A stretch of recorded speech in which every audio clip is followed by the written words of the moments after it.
What you are hearing isn't a scream of a dying mystical creature.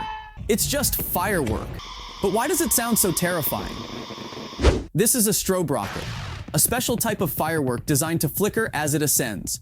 But unlike regular fireworks, this one doesn't just flash, it wails. That sound, it's caused by rapid combustion.